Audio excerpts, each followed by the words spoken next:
नमस्कार मित्रांनो. मित्रांनो, कंटेंट क्रिएशनमध्ये पहिली स्टेप कोणती आहे हे माहिती आहे का? तर पहिली स्टेप आहे व्हिडिओ बनवणे. कधी आपल्याला वाटतं आपला फोन चांगला नाही, तर कधी वाटतं आपला मागचा जो बॅकग्राऊंड आहे तो व्यवस्थित नाही. कधी असं वाटतं आपला जो माईक आहे तो माईक व्यवस्थित नाही. आणि मित्रांनो, कधी-कधी तर आपला कॅमेरासमोर बोलण्याचा कॉन्फिडन्स नसतो. आणि सगळ्यात मोठा प्रश्न, आणि मी माझा जर पहिला जो व्हिडिओ आहे तो जर YouTubeवर टाकला तर लोक काय म्हणतील? पण मित्रांनो, एक गोष्ट मात्र लक्षात ठेवा. जोपर्यंत मित्रांनो तुम्ही सुरू करत नाही तोपर्यंत मित्रांनो तुम्ही काहीच करू शकत नाही. तर ऑडियन्सला परफेक्शन नकोय, ऑडियन्सला ओरिजिनल असा माणूस हवाय. तर कॅमेरासमोर ॲकवर्ड वाटणं साहजिकच नॉर्मल आहे. आपली जी लाइटिंग असेल ती परफेक्ट नसेल तरी चालेल, बॅकग्राऊंड साधा असेल तर काही फरक पडत नाही. प्रत्येक क्रिएटरला आपला जो पहिला व्हिडिओ आहे ना तो अजबच वाटतो. आज मी माझ्या जुन्या व्हिडिओकडे बघतोय ना तेव्हा मला हसूच येतं, पण आतून एक फील येतो, मी स्वतःला बदलू शकलो. आणि मित्रांनो, हाच बदल प्रत्येक क्रिएटरला हवा असतो. खूप लोक वाट बघत बसतात, आपल्याकडे चांगला कॅमेरा आला की सुरू करतो, लाइटिंग सेटअप झाला की सुरू करतो, मागडे गिअर घेतल्यावर स्टार्ट करतो. ज्या मोबाईलवर तू आता जो व्हिडिओ बघतोय ना त्याच मोबाईलचा कॅमेरा एकदम पॉवरफुल आहे किंवा त्याचाच कॅमेरा वापरून तू एकदम बेस्ट व्हिडिओ बनवू शकतो. मी ही स्टार्टिंगला ज्यावेळेस व्हिडिओ बनवत होतो त्यावेळेस एकदम साध्या फोनवरून सुरुवात केली होती, परंतु आज मी आयफोन वापरतोय. पण माझा जो मधला प्रवास होता ना तो शिकवणारा होता. जर मी माझ्या डायरेक्ट आयफोन पासून सुरुवात केली असती ना तर माझी जी क्रिएटिव्हिटी आहे ना ती कधीच बाहेर आली नसती.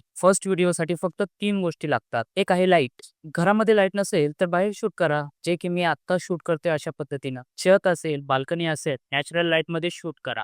दुसरं आहे मित्रांनो स्टेबल शॉट. कोणालाही फोन धरायला सांगू नका. स्टँड नसेल तरी चालेल. असं मोबाईल ठेवा की कोणत्याही जागेवर तो हलू शकणार नाही अशा ठिकाणी मोबाईल ठेवा. आणि हो मित्रांनो, मोबाईल पडेल अशा ठिकाणी ठेवू नका. नाहीतर मित्रांनो भरपूर असं नुकसान होईल.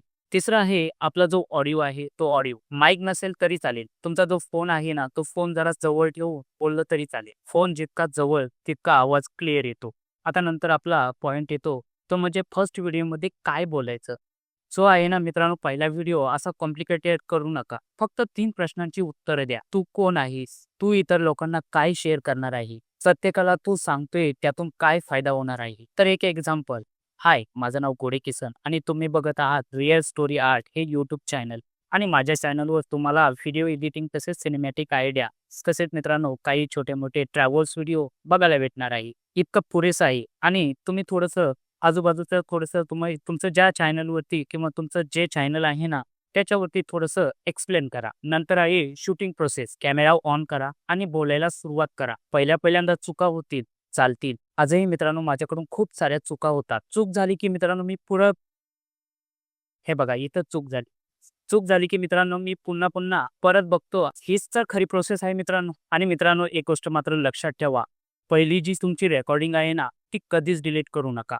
ती तुमची जी क्लिप आहे ना, ती 6 महिन्यानंतर बघितली ना, नक्कीच तुम्हाला जाणवेल की आपल्यात खूप बदल झाला आहे इथे. नंतर आहे एडिटिंगचा पार्ट. नवीन क्रिएटर्स सगळेच इफेक्ट वापरतात. पण पहिल्या व्हिडिओमध्ये हे करू नका. फक्त या 3 गोष्टी करा. अनवॉन्टेड जो पार्ट आहे ना, तो कट करा. सॉफ्ट असं बॅकग्राऊंड लावा आणि सिंपल टेक्स्ट ठेवा. बस एवढंच करा. आता नंतरचा पॉइंट आहे अपलोड करतानाचा फेअर. कोणी बघेल का? लोकं हसतील का? दुसरा आपण व्हिडिओ शूट करू का? आणि त्याच वेळेस दुसरा विचार येतो.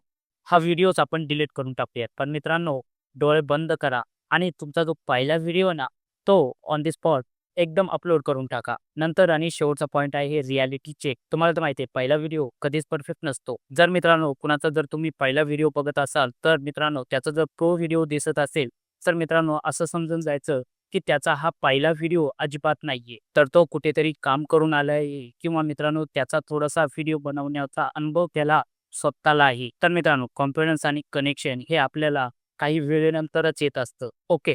तर मित्रांनो तुम्ही ह्या टिप्स फॉलो करून जर व्हिडिओ बनवला ना, नक्कीच तुम्ही एक ना एक दिवस ग्रो होणार आहे. त्यामुळे मित्रांनो पुढचे येणारे व्हिडिओ बघायला विसरू नका. चला मग मित्रांनो भेटूयात पुढील एका नवीन व्हिडिओमध्ये. त्यापूर्वी मित्रांनो धन्यवाद, थँक यू आणि बाय बाय.